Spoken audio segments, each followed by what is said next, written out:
देखिए, बीजापुर से खबर है जहां उसूर के गूंजे जो है परती से नक्सलियों का सामान बरामद हुआ है। नक्सलियों ने डंप कर रखा था सामान। Lathe machine, water pump, electronic cutter बरामद हुए हैं। इलेक्ट्रॉनिक सिलेंडर्स, दवाइयां और विस्फोटक सामग्री भी बरामद हुए हैं। कोबरा बटालियन और सीआरपीएफ की संयुक्त कार्रवाई यहां पर देखने को मिली है, जहां पर एक बार पुनः आपको बता दें, बीजापुर में उसूर के गूंजे परती से नक्सलियों का सामान बरामद हुआ है। पंकज सिंह भदौरिया हमारे साथ फोन लाइन पर। पंकज, उसूर के गुंजे परती से बड़ी बड़ी चीज बरामद हुई है, जहां पर लेथ मशीन है, वाटर पंप है, इलेक्ट्रॉनिक कटर है और हाइड्रोलिक सिलेंडर्स भी शामिल हैं। क्या अभी लेटेस्ट इस खबर पर जरा बताइए।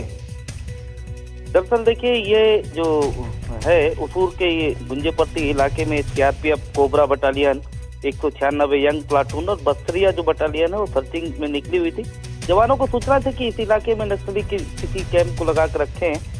वहां पर धावा बोला गया, वहां से नक्सलियों का भारी मात्रा में डंप सामान बरामद किया गया, जिसमें बड़ी lathe machine, water pump, electronic cutter, generator, hydraulic cylinder, jack, motor pipe, container, विस्फोटक, गिलेटिन, दवाइयां, सब कुछ वहां रखे थे। हालांकि जब जवान पहुंचे तो नक्सली इस इलाके से भाग निकले, उनके डंप को बरामद किया। कहीं ना कहीं नक्सलियों का सूचना तंत्र भी बुरी तरीके से फैल हुआ है, क्योंकि नक्सली ऐसे सामानों को बहुत अंदर के इलाकों में छुपा के रखते हैं। जवानों तक सूचना मिली, एक बेहद नेटवर्किंग के साथ जवान वहां पर पहुंचे और नक्सलियों का एक बड़ा मंसूबा फेर दिया पानी उस पर।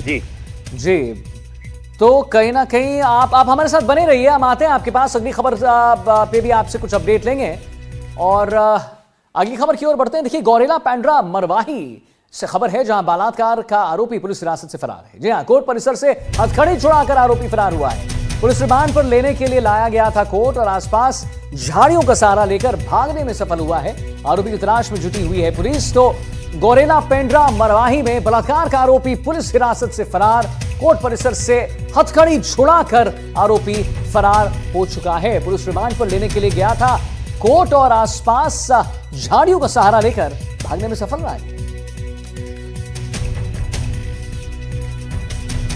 तो आसपास झाड़ियों का सहारा लेकर ये जो आरोपी फरार हो गया है। बलात्कार का आरोपी पुलिस रिमांड से फरार है और जहां पर पुलिस हिरासत से फरार हो चुका है, कोर्ट परिसर से हथकड़ी छुड़ाकर, जरा सोचिए, समझने की कोशिश कीजिए कि कोर्ट परिसर से हथकड़ी को छुड़ाकर आरोपी फरार हो गया। पुलिस रिमांड पर लेने के लिए लाया गया था इसे और आसपास झाड़ियों का सहारा लेकर भागने में सफल रहा आदमी। आरोपी की तलाश में जुट गई है पुलिस पूरी तरह से। हर एक एंगल से जांच चल रही है और मुस्तैदी से पुलिस बल जो है वहां पर तैनात है। तो बलात्कार का आरोपी पुलिस हिरासत से फरार, कोर्ट परिसर से हथकड़ी छुड़ाकर आरोपी फरार हो चुका है। पुलिस रिमांड पर लेने के लिए लाया गया था कोर्ट और आसपास झाड़ियों का सहारा लेकर भागने में ये सफल रहा है।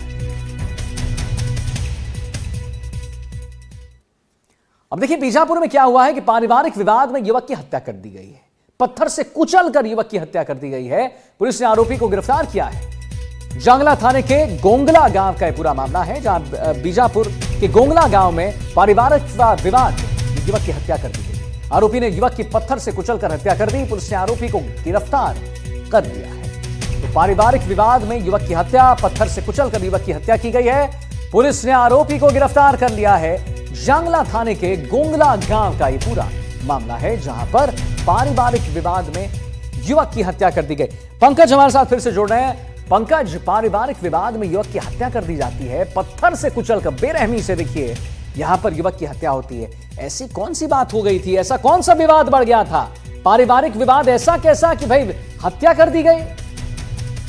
दरअसल देखिए, यह जो घटना है बीजापुर जिले के जांगला थाने की है। बता दूं कि 26 अगस्त को पुलिस को एक लाश मिली थी। गोंगला में सुरेश ओजी की हत्या कर एक पोटेनार का गांव पड़ता है, उसके जंगलों में यह लाश मिली थी जो खून से लथपथ थी। जिसके बाद पुलिस इस मामले में जांच में जुटी थी। जांच के दौरान पता चला कि बावन सोड़ी नाम का जो उनके ही परिवार का शख्स है, उसने इस हत्या को की है। उसने कबूल किया कि उसने पत्थर से कुचलकर हत्या की है। आरोपी को गिरफ्तार करने के साथ में उस पत्थर को भी बरामद कर लिया गया। बताया जा रहा है कि पारिवारिक विवाद से जुड़ा हुआ पूरा मामला था। पुरानी जमीन के बंटवारे को लेकर रंजिश थी, जो कि हत्या में बदल गई। जी, पुरानी जमीन को लेकर रंजिश जो कि हत्या का रूप ले लेती है। चलिए, बहुत बहुत धन्यवाद पंकज, महत्वपूर्ण जानकारी देने के लिए।